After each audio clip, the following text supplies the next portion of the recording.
All right, guys, here we go. We're going to go ahead and start with round 4. We're going to get William Kim versus Robert Green. Just want to introduce myself. My name is Chris. Joined here by Joe Leo. Hey, Joe, how's it going? Good. How are you doing? Doing well. So we're going to get Death and Taxes versus Abzan Midrange. And Robert's going to lead Swamp into Thoughtseize. This is like from Standard 2 years ago, is what it feels like. Or a little over a year ago at this point. It's a classic start. It is a pretty good start. He's going to get to see what he's playing against. He's going to get to see what he has to play around, which is obviously pretty vital. Given that Death and Taxes has a lot of, I would say, kind of traps. Like, it likes to choke you out and then play cards that make it increasingly difficult to get out of those, like, sand pits, I guess. So, leading with Thoughtseize removes, clearly a turn 1 play, which is problematic, or it just removes a problematic play that you just don't want to see in general. Yeah, I really like seeing the hand against Death and Taxes because you can, like, kind of outline your game plan to play around what kind of disruption they have. Exactly, and it looks like Robert is extremely fears the Mirren Crusader that's not going to be down till turn 3. So that's reasonable. It's pro his deck. It's pro what he does. Yeah. So definitely want to make sure that we get that out of the grip as soon as possible. He goes and draws for the turn. William Kim, obviously no turn 1 play, which I think Robert probably would have taken a turn 1 play even if Mirror Crusader is much harder to beat, just because take your opponent off tempo, very, very important, especially in Legacy, where every card is very individually powerful. So taking a turn 1 play could dismantle William Kim's entire strategy. But here we go. We're going to get a Bayou. Ooh, a Bayou in the face of Death and Taxes. It's living life on the edge, I think. Yeah, for sure. No, is there a big difference between Abzan midrange and the Nick Fit decks, or are they? So Nick Fit is more of a there's more discard in Nick Fit, I would say. Whereas Abzan midrange is, at least I would say, in my experience, Abzan midrange is more of just like a value deck. It's really just white. It's not Jund. really in on the combo or anything. No, it really is just white Jund. I mean, we could take a look at their deck list, so maybe we can kind of glean that information. So you go ahead and take Roberts. I'll go ahead and look at Williams. Let's start with you. What do you think about the decks as advertised here? Well, I think that description of kind of a white Jund deck is true. I mean, he even calls this deck rock, and that's basically like this is. It's just a rock style deck. Sure. Of good green, white, and black creatures and disruption in the form of Hymn to Torak, Abrupt Decay, Thoughtseize. Mm-hmm. Yeah. So as I was mentioning earlier, Nick Fit is definitely more black-white. Sometimes it has green, but it is definitely more black-white, and it has a fairly larger discard package of pinpoint discard. So Tide Hollow Sculler, Thoughtseize, and Inquisition of Kozilek. And here we just see Thoughtseize and Hymn to Torak. So that's one of the big distinctions. Yeah, I don't see any veteran explorers either. So yeah, just very good stuff. Yeah, definitely, exactly. Whereas over here for William Kim, I think it's a fairly we're getting Hymn to Torak, pretty brutal. We've got fairly standard. Nothing too spicy, I want to say. He is on the Sarah Avenger changeup, which a lot of people were playing because Delver saw a resurgence. But he's on Bob from Accounting, which is a cute way of naming black and white Death and Taxes. Because typically they'll play Dark Confidant, but in this case he's playing a black card called Kambal, Console of Allocation, which is the new one from Kaladesh? Yeah, he's from Kaladesh. He acts very similarly to a what is that card called? Very similarly to a Eidolon of the Great Rebel, except in black white. And he ends up costing, I want to say, let's see, actually, so Kambal. I think I could just do this. No, that's not gonna work. Anyways, yeah, I think he's got a 2/3 body, and he drains every time a CMC lower than 2 or 3 gets cast. So. Definitely very strong. And looks like Robert over here he's getting a fair amount of value off his Sylvan library, whereas William Kim leads with a Stoneforge Mystic, grabs it looked like a Batter Skull. Yep. And I feel like this is the kind of gameplay that Robert is wanting in this matchup. Mm-hmm. Definitely. Not under a lot of pressure, not locked down. He wants to go long. Yeah, you can just sit tight with your Sylvan library and get advantage turn after turn. Yeah. And William Kim, even with a Rashad important plan, he's not really going to get too much. He's not going to really even want it to tap it to activate his ability right now, because he probably just needs to start start adding to the board. Yeah. Sort of Fire and Ice with no creature is literally not a threat. Otherwise it is one of the best cards in the deck actually, but with no creatures, equipment are definitely embarrassing. And Robert Green on for his part at the very least is happy to see it instead of another threat. Yeah, I'd like to see Robert play like a Tarmogoyf for something this turn and just start kind of. Yeah. Chunking away at that life total. I mean, we've got a pretty diverse, as it looks like, we've got a fairly diverse graveyard. I count land, sorcery, instant, that's 3, and I think there's also a Revoker somewhere. Or did he get Pathed? Oh, yeah, I'm sorry. I'm sorry, he got Swords. There's Kumbal. So Kumbal, Console of Allocation, thank you for bringing that up. It's 2/3, 1 white and a black. Whenever an opponent casts a non-creature spell, that player loses. Yeah. So it's only opponent. So that's actually really good. Yeah. It's not going to come up too much against William because the only things he has are swords and equipment. But he's already played one, and then the other one is probably going to get cheated in with Stoneforge Mystic anyways. I see a Liliana of the Veil from this Sylvan library. This could be a huge big game. This is going to be great. This is going to be a big game. I mean, uncontested with a lot of lands in play. Like, it's gonna be strong. I'm not sure what are the other cards, but I mean, there maybe even at this point he may actually just take 4 life to draw a second card off of the Sylvan library and cast Liliana. I think considering the position we're in, yeah, he's gonna take 4. Yeah, he actually just shrugs, says, "I'll take 4." I mean, there's no pressure, right? So I think that's a great play, especially leads with Thoughtseize. when you have under pressure. Oh my goodness. All right, I mean, this is a lot of life to lose, but leads with Thoughtseize. So what do we want here? Ooh, these are all. Huh? Mangara, is that what he has? No, that's double Flicker Wisp, actually. Double Flicker Wisp and a Batterskull. So Batterskull's uncastable. We don't care about that necessarily if we're in Robert's seat. But for William, I mean, yeah, this is actually a fine Thoughtseize. However, he can't know about the follow-up. I'm pretty sure he took Robert took the Liliana. He can't know about that, right? So we take... Is it... Oh, it's... Oh, then Wasteland. Wasteland, and then what? Deathrite Shaman. Oh, okay. I guess we didn't see a Liliana. Maybe it's the next card, and Robert's playing exceedingly safe. Whoa! A rip off the top? Jeez. Look at that Stoneforge Mystic. All right, it's going to get the 3rd piece of equipment in the deck. William very quick to cast and resolve it. And Robert needs to find an answer, actually, to this Stoneforge Mystic. But like I said, if he's kind of playing him close to the chest, so we can't see it too well. But if he has Liliana, we're not going to see this Batterskull. So, and now that he has access to potentially 6 mana this turn, I mean, he could really start getting getting aggressive. Let's see. His threats are obviously Tarmogoyf. Oh wow, it's just Tarmogoyf and Dark Confidant and Deathrite Shaman, of course. So actually, wow, He's got a Batterskull. Sure, he's got a Batterskull. That's true. He's pretty threat light right now. There's no Stoneforge, is there? Oh, there's 2.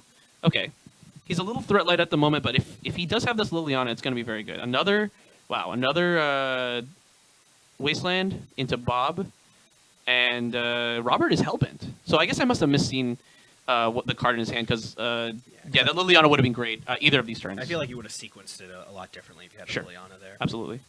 But and what do you think about like these decks that kind of run like a mini Stoneforge package? Like we see it sometimes in Miracles. Yeah, we see it like out of the sideboard, like would they transform because like it's good DVD, in the mirror. Like years ago, it even play at main, like 2 main and 1 Batterskull main. No, absolutely. I do like them quite a lot. I think Stoneforge by itself, just like having access to it and like a package, is very beneficial to kind of like the game plan necessarily. Especially if you're trying to go long, because you'll find one or the other, either the equipment or you'll find the Stoneforge. And Stoneforge is especially good against Miracles, just because when it finds Batterskull, it puts it into play. That's in a way that's uncounterable. And then if ever you get rid of the Stoneforge Mystic or the Batterskull token, you can start like recycling it and putting it back into play, or whichever the case is. Batterskull being a very resilient threat. One of the ways like decks like these do beat some of the top tier decks. It's Batterskull is just very, very powerful.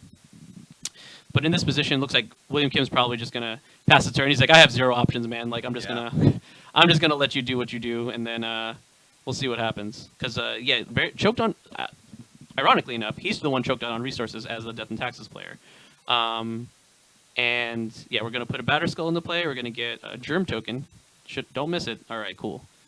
So I mean, this is good, now he's suddenly in a very good spot. Like and Robert's taking a lot of life. Damage. Yeah, Rob's taking a lot of damage. Is this gonna change? Like it just. Oh, is he gonna hit the white? Take out the swords. Oh, if he hits the white here, that's actually really good. So what are we gonna do with it? Float away. Yeah, see, this is what I was saying. So William's gonna go ahead and put the Sword of Fire and Ice on Stoneforge Mystic, and that's a huge game. Like that's gonna be. Those are 2 really hard blocks. I think you're going to take the 4 here as Robert. I think you still have you have a couple more attacks, and then you also still have a Deathrite Shaman, so you can take the 4, but you cannot take the sword. Oh, he had the swords. Okay, wow. That's fine. I mean, that's what you got to do, right? Yeah, you had to do that. Yeah, so and it was smart. William definitely knowing exactly which land he needed to hit with his Wasteland. Didn't second guess it, just went straight for it. And made Right, the so the correct play of, Batter Skull gets in. Yeah, made the correct play of equipping to Stoneforge and Yeah, not the Battle Skull. exactly. Exactly. And this just shows you how powerful like Death and Taxes is. Like this is a game where Robert was ahead and William had a couple turns of not really doing anything, but Stoneforge Mystic is. Yeah, Stoneforge Mystic was probably the best card he could have drawn. That was the big top deck. Yeah, that was the big top deck. That's almost the storyline of this particular game. Because there's no other 2-drop that I think would have had that same effect. Mm-mm. Right there. No, it's given William's hand, absolutely not. Right, especially like Thalia's no good there. Robert's got a ton of mana this whole game. Like even if he hits a land and he plays like the Flicker Wisp that's in his hand, I don't think that's good enough necessarily. It's good, but it doesn't warp the game like the way that the Stoneforge Mystic has. And so I actually did not see if Robert took any damage from Bob. I doubt it. I think he's been Sylvan Librarying correctly. We did see an end step eat the Flicker Wisp out of the graveyard, which as a Deathrite player, you don't want to be there. That's actually a pretty scary position to be in. But that's where we're at. Yeah. Robert's going to go and have fetch. a lot of options. He's low on life. It's got to start kind of jockeying back. Exactly. But I think like he gave up the board a little bit to develop his mana rather than like his threats, right? So I think that's kind of the difficulty here. Whereas William, even though he had nothing going on, he wasn't facing any pressure either. So yeah, like we would have loved, as you were said earlier, like I would have loved to see a Tarmogoyf or even that Bob like a turn earlier. And sometimes you just can't do that. The top 3 cards of your library aren't threats. Yeah, that's true. I mean, when you don't have the option, but that's is this a hard cast Batter Skull? Ooh. Okay, well that's a thing. We don't see every day. Yeah, like, I mean, definitely don't see that every day. That's for sure. So we're not gonna miss our token there. Ooh, mom is kind of big actually. Swords also super good. Do you, man? What do you double block here? No, I think you're just gonna gain 4 life, and then oh my gosh, Thomas is gonna get pushed up to 31. That is crazy. I mean, that's the thing about these Batter Skull Wars, right? I mean, I think still this game is just going to show us how strong Sylvan Library is. Like, still the longer we go. Yeah, the longer we go, we're going to find more removal in a deck that's called the Rock. Yeah, yeah. Put you in a bit of a prison. I think Decay's still really good here. Are we going to eat something? Are we going to eat the other Flicker Wisp? Okay, wow. All right, fair enough. I mean, 2 life is not going to matter for William. He's a 31. You're going to have to chunk way more than that. And I think like decreasing your Goyfs isn't like a big thing to be thinking. All right, so Robert has definitely been he's been doing his Bobs correctly. He needs like I don't know is he playing a Vindicate or anything like that? He's got Abrupt Decay, so he's got an Oblivion Ring. He's got an Oblivion Ring in the main. Okay, interesting. And a Liliana of the Veil's good here too. So he's got some good top decks. Swords to Plowshare's fine. Yeah, Swords to Plowshare's fine too. I mean, William just gains another million life, but what else is new? Really yeah, exactly. Care about. Wow. I mean, Robert has stabilized his life a little bit better. He's not in like critical condition, but I still don't know if I love. We'll see how it goes. I still don't know if I love necessarily like just kind of fetching just cause. But I guess to clear the top is important. Yeah, exactly. And have you been able to check what William has in his hand? Has he like gotten more threats? I did see him flick through another Stoneforge. Mother of Runes, and Mother of Runes would actually be a pretty big game. Both of Robert's creatures are black, so. Ooh, there's the Tarmogoyf. Okay, is he going to equip Battergoyf? Oh. Wow, this is going to be a big Goyf. I was just thinking, do you think you could take a turn off from attacking with the Batter Skull? Yeah, so you can get your mom online. I think you can take a turn off. Like force Robert to find a removal spell there because he's so low that you only need to connect once with this sword. Yeah, but now we're at a point where we can chump with our Bob, or we can hopefully Flicker Wisp. Oh, that's also big. I think that's actually also reasonable because then you can switch the sword over to the Flicker Wisp next turn, and even I think actually that is pretty reasonable. Yeah. Oh man. So was that the second Flicker Wisp we just forgot about, or did he draw a third? I think he drew a third one. Yeah. Wow. That's pretty nuts. I guess there was nothing Robert really could have. So here's the Bob. Played around in that situation. Takes 2. Okay. All right, and then we're gonna get a Sylvan going. Yeah, unfortunately, Robert kind of just drew his cards in the wrong order. Like, drawing like the Thoughtseize, and the him was fine, but drawing the second Thoughtseize in that position was actually not even that great, just because so he got to see his hand, but William couldn't cast those cards. He would have just rather seen a threat, like a Bob or Deathrite Shaman earlier. Like, yeah, that's unfortunate. So we'll see how he maneuvers through the game here. Oh, I'm sorry. William gained another 6 life there. I should probably update the score or the life total. And this is this is getting really grindy. I think the Sylvan Library is definitely doing a ton of work as as it does. But ooh, him. Okay. Well, that's good. That's kind of. So we're just gonna keep one card. I'm just gonna roll which one you keep. Probably 2. So keep that one. All right, those 2 go to the bin. So it was Stoneforge and. Oh, okay. Really? Oh, Cheetah. Yeah. So the last card, if we saw correctly, is Mom, then, right? Mm-hmm. Ooh, big goif. All right, so chunking for 9. So, right, 5 plus, for 9. So it's going to put Robert back up to 20, which is good. I guess if that was the plan, I don't mind the fetching and stuff. Yeah. I don't have to worry to get killed by a flying wicker with. Yeah. It's going to kill the Bob, which is still kind of painful, right? Like, that's not where you want to be in life. And he has a lot of life to actually work with, so he can take another huge Tarmogoyf hit. But yeah, we're going to kill that. We're going to draw a card. Okay. I mean, this is the beginning of the comeback. Yeah. For William. But at the same time, we need a removal spell on Robert's side. For the Mom, unfortunately. Can he afford to take 4 life? I guess he could. He's gaining 9 life. Yeah, because the problem if we don't get a removal spell here is you need, like, running Liliana's to come back at that point. Mm-hmm. Yeah, definitely. I think he's probably thinking that as well. I think if you run a Liliana out here, it probably just eats a token. And then next turn, we can hook up. Oh, we can't hook it up. But yeah, next turn we just have this protected Flicker Wisp. But it's rough for both players actually. This is an interesting position. Yeah, I don't know which spot I'd rather be in at this point. I kind of Robert towards Death and Taxes. Yeah, and we can't see Robert's Sylvan Library choice here, and I think it's going to determine quite a lot moving into these next couple turns because not just because he's tanking, but because this is a very difficult position. I think he's going to take 4. All right, I guess that's kind of answered it for us, but he takes 4 and he's going to play a land. Oh my God, he's flooded. Yeah, and this would be an interesting game to watch again. I wonder what decisions Robert could have made to just kind of locked it out. Yeah, earlier, exactly. William just did draw that well. I mean, a little bit of column A, a little bit of column B, sure. For sure. So the third Tarmogoyf, because this is the second Tarmogoyf, I think, right? I can't remember now. All right, so we're gonna draw this card. Oh, what is this? Immediately snaps it off. Oh no! It's kind of the backbreaker. Oh, that's gonna be it. Yeah, I think that's gonna be it. So all of this is gonna go to the face. So that's 5, 6, 7. Take 7. Go to 18. And then did William miss his draw card trigger? No. Oh.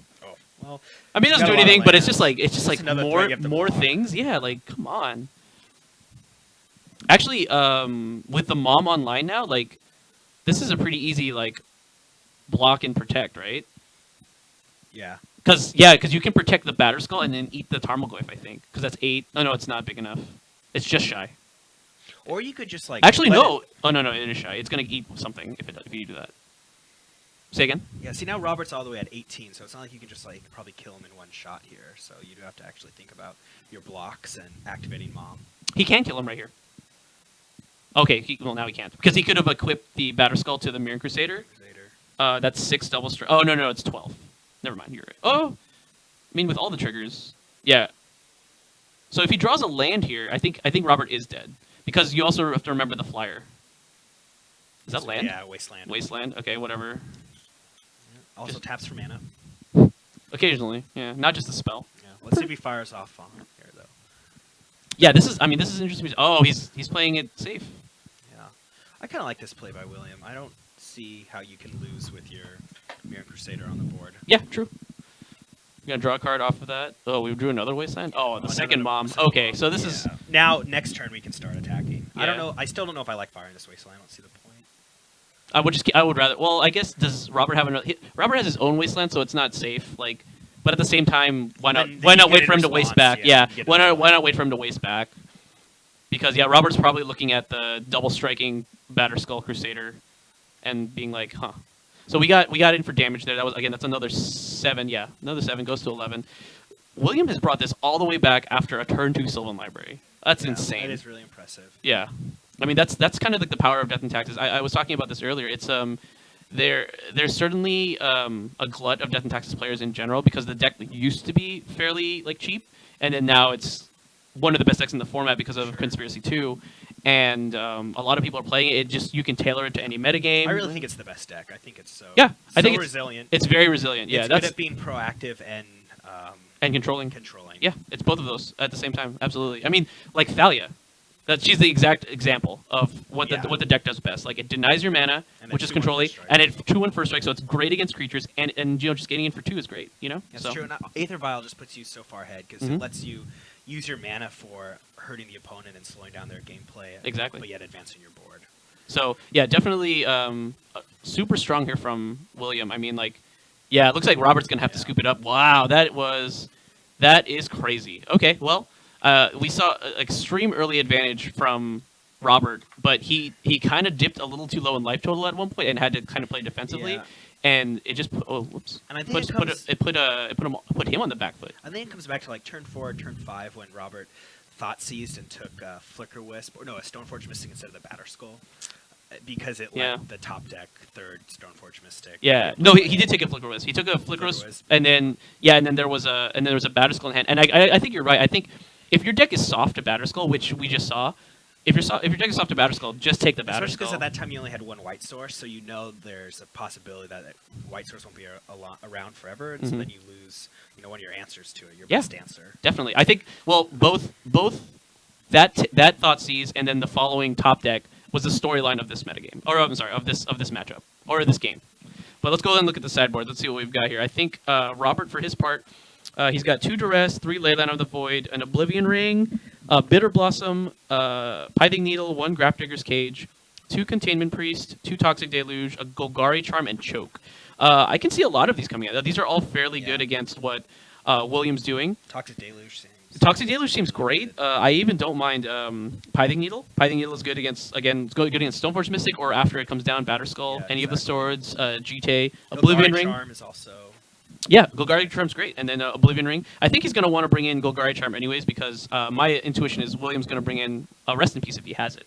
So talk to us about William's sideboard. William has 2 Gideons, Ally of Zendikar, 2 Path to Exile, 1 Sword of War and Peace, Fairy Macabre, a Pithing Needle, 2 Rest in Pieces, 2 Containment Priests, 2 Aethersworn Canist, and 2 Council's Judgment. Interesting. Okay. So I could see a lot of these coming in probably...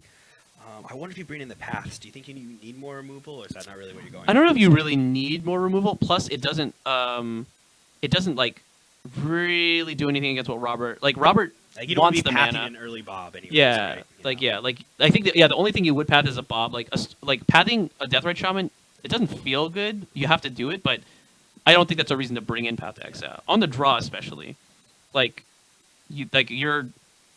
You're on the draw. Like don't put your opponent way ahead. So what we're looking at here, I think definitely the Rest in Peace. It's good against a majority of Robert's deck. What he's doing. Like Rest in Peace. Maybe his own Pithing Needle. There's a reasonable choice that I can see that being the case. I mean, Gideon's such a hard card to answer. Yeah. There might be. I mean, and we go long we just saw. So, but I don't know. Is the 2/2s relevant? I guess you can also anthem your guy. Oh, it's not about the 2/2s. Gideon's a beast. Gideon is a beast.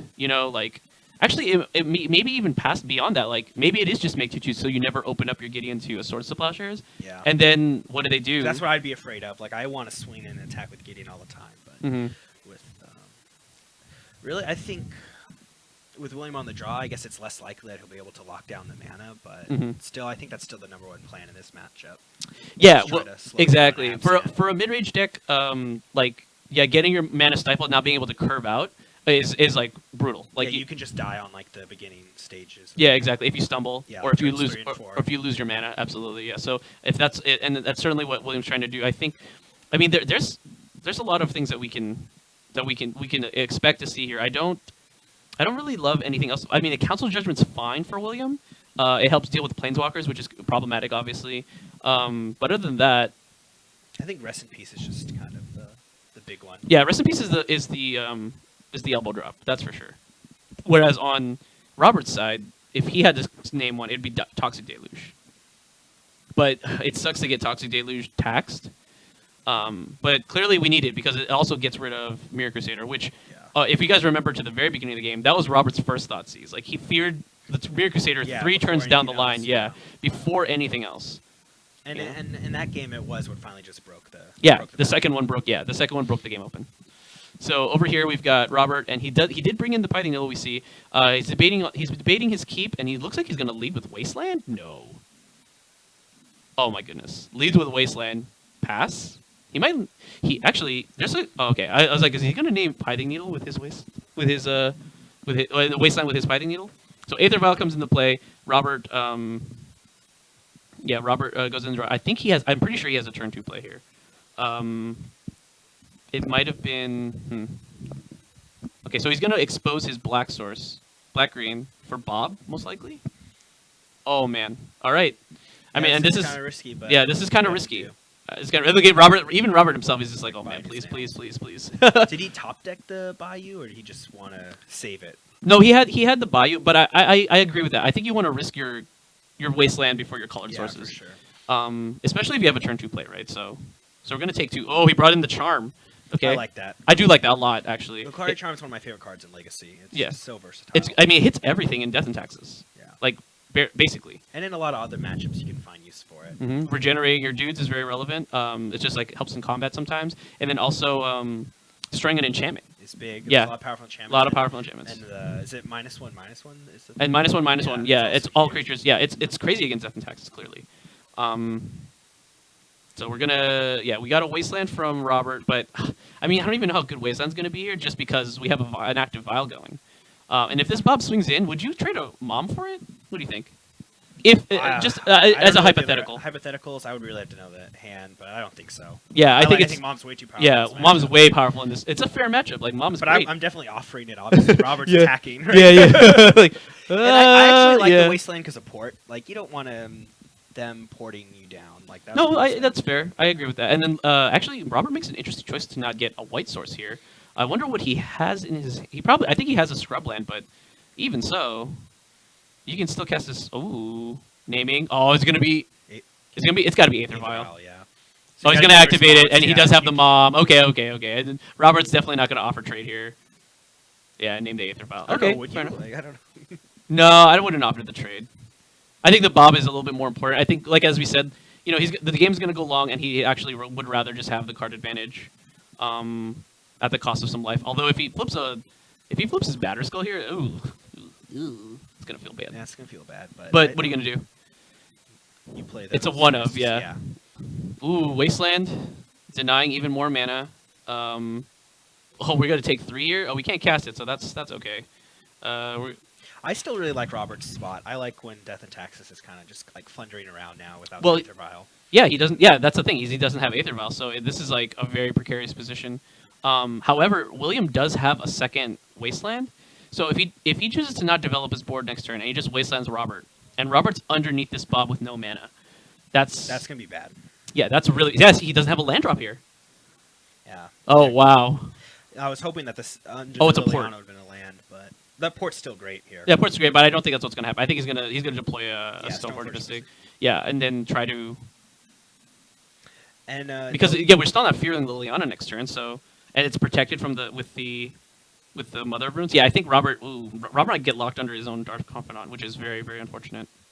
And to answer the chat, no, Robert's not playing any Siege Rhinos. Oh right, I'm sorry about that. Yeah, so just to kind of go back to that, yeah, there are no Siege Rhinos present in this deck list in the 75. Yeah, his main win cons are the 4 Goyfs and a 1 Batter Skull.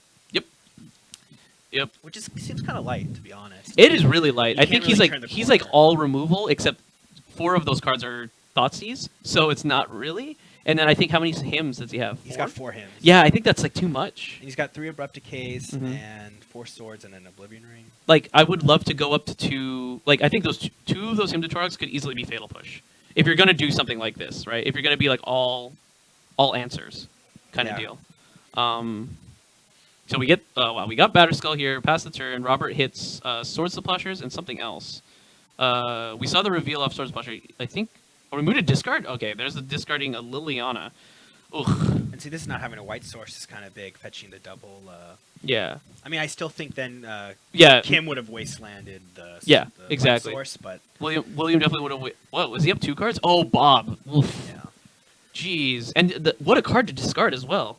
Like that's a huge threat in your deck. Yeah, it's the one way you can come back. See, now we're just gonna see Batter Skull getting in soon, and Yeah. It's feeling like too much for Robert. Yeah, I mean, with this much... Okay, so we finally hit a land, and we're going to draw a card for the turn. Probably not another land, though. Oh, God. But where do you begin now? Yeah, that's a great question. How do you navigate the remainder of this game? And you know, with Batterskull coming into play next turn, a reasonable amount of mana and a Mother of Runes, Robert's pinpoint removal is going to be extremely difficult to like manage here. Especially so tight on mana. And, that's what I mean. Yeah, exactly. And I just I don't like usually saying this, but I think it's getting to a point like Robert could stack his draws, and I don't really know, looking at the 75, what he could draw in these situations. Agreed. It's going to be real difficult. I think, yeah, with double port in play. Oh wow, he decided to not take one and show him a land. So yeah, William knows his draw step, right? Yes. I mean, because he revealed the Marsh Flats. Yeah, so it's a little unfortunate to reveal information, but there's got to be. I mean, what is it? Could the one life matter? Could he give you an extra turn? What is he gonna Golgari Charm here? Is he just gonna Bitter Blossom? Oh, putting himself even further under the gun, to be honest. I even missed Bitter Blossom. Is that? Yeah, I mean it's a great threat when the games go long, but it's also like you put yourself on a clock, and this Batterskull is gonna get in. Oh yeah, you had one in the sideboard. Mm-hmm. This is really rough for Robert here, but we'll have to find out. I mean, it's a chunk blocker, I guess. But you still take one a turn. Yeah, I'd rather have the game go like 12 turns then. Yeah, that's true. That's true. 3. So we're gonna get it. We're gonna get in, but you know, like Robert's entire board is black.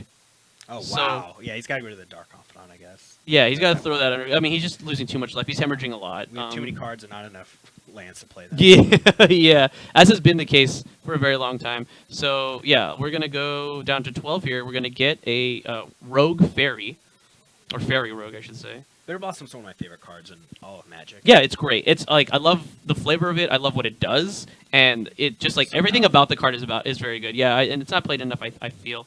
So we're gonna get a. Oh, we have a Source of Plowshares. That's interesting. So we're gonna get Charm.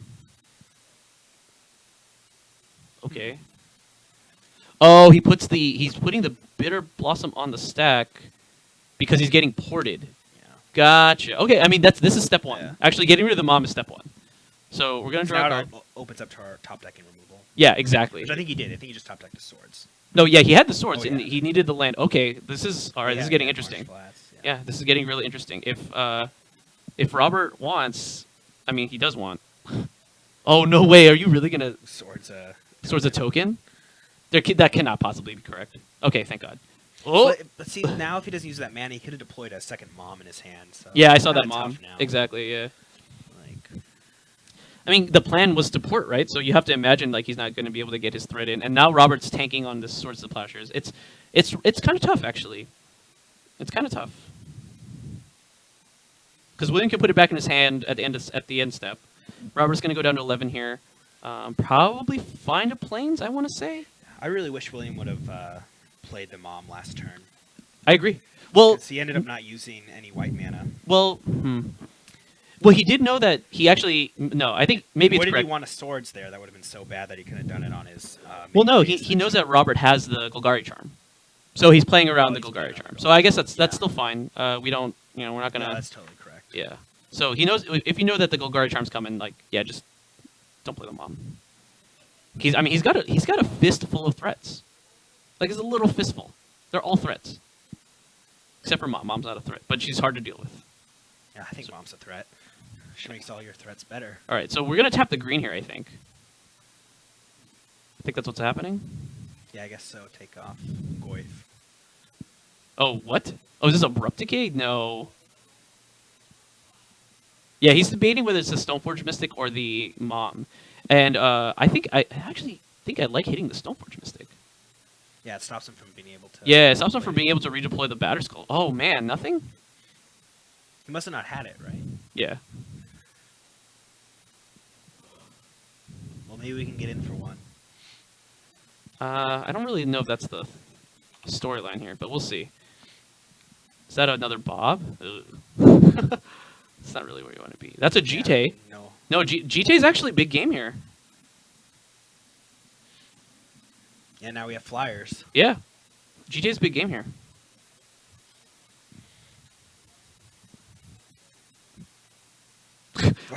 Yeah, it's like GTAU. All right, so that was very powerful. Like that. Ooh, yeah. Caracas. Ooh. Counts was judgment. What are you naming? Just the JIT. Okay, okay. It's gotta just be the JIT. Yeah, yeah, yeah. Is it, as I wonder opposed what to Robert named. It's a good thing William votes first. Yeah. Yeah. I mean, is there an argument for even Pithing Needle? Maybe. It's not better than JIT, but there's an argument. Yeah, but if it's not better than JIT, I don't think it necessarily matters. And we're at the point where I think we're not really sad we don't have 8th violin anymore. We like our state of the game. That's fair. Yeah, I can see that. I think as far as Robert's concerned, like, so he's in this grindy position. He can, like, I mean, he's playing the long game and he's gonna get there. Whereas for William, like, he's had to take a couple turns off to answer some of these threats.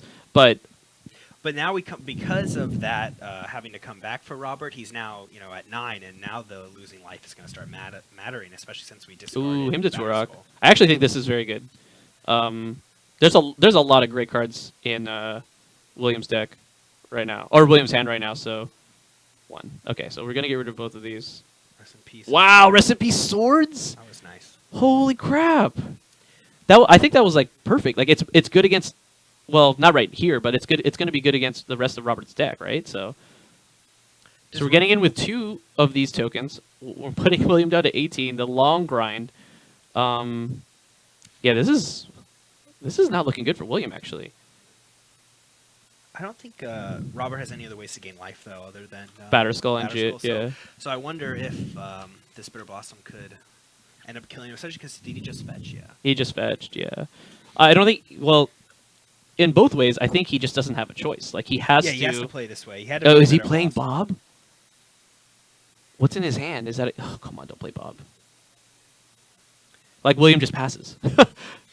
That's one of the things I love about Legacy is that you jockey back and forth so Yeah. much because the spells are so powerful. Yeah. And like we've said multiple times this game that it's felt like one player kind of had it or. Mm-hmm. Yeah, it's like they're pretty. Yeah, they're pretty like far ahead, and then they fall. Like one spell does that. Yeah, that's why I don't like saying that you can stack the draws because Robert's showing us that there are draws you can have that. Yeah.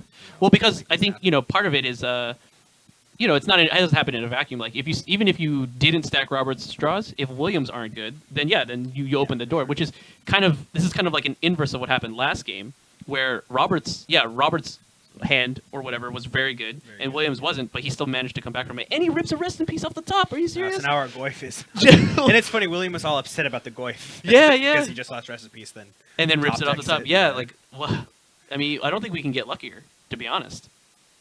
I mean, I guess we could get luckier, but still. There's always room. Yeah, there's always room. Like, the 2 cards that were good against Goyf, Rest in Peace, Source of Plowshares, rip from the hand, and then deploys the Karma Goyf, and then immediately gets Rest in Peace. Like, really? I feel like this match has been quite the, heart tugger for Robert. He's been, very on the verge of coming back or closing it out. And just having the top decks that kind of just put him behind. Yeah, definitely. I mean, here... Tarmogoyf is still a fair blocker. I mean, we're going to block some things. Possibly. Oh. Whoa! Alright, so the enchantment goes to the bin, but the instant... Yeah. Oh, sorry, the enchantment goes to exile, but the instant is part of the graveyard now. So now Tarmogoyf is a 1/2. Yeah, a very interesting interaction between Abrupt Decay and Rest in Peace. Yes, definitely not intuitive. Oh man, is this the beginning of... Which is good, because now we can slowly start to grow our Did we back. miss a Bitter Blossom trigger? I think we did, yeah, because he's still on... Oh, no, we didn't. He's he ticked up on his non-6. So, yeah, okay, I see what he's doing. Oh, no! Here we go. Just yeah, just like back and forth. Of game 1. Like, are you kidding me? Like, oh, jeez. And is it one more land and we can start equipping our Batterskull? Yeah, so... But Robert does... I'm pretty sure Robert has a Source of Plowshare in hand, but Mom's online, so we need another removal spell. Yeah, we need a removal spell for Mom. We need a removal spell for Mirror Crusader. I think that's asking for a lot, but... Yeah. Deluge. But, I mean, it puts you to 3, and then you die? Wastelands. Okay, Wasteland's a land. So that was a good step. All right. Yeah, I mean, Robert's under a considerable amount of duress right now. I just want to read that discards beats me. Yes, Robert. That's exactly what it does. Wow. What a game. Yeah, it's not looking too good. No, it's not looking too good for Robert. And he's honest. He's pushed the limits of what his deck has to offer, I think. And like, so is William. But William's top decks have been ridiculous. Yeah, really good. Yeah. And I just think the synergies in William's deck is just stronger. Is there a white creature? Oh, is this Stoneforge?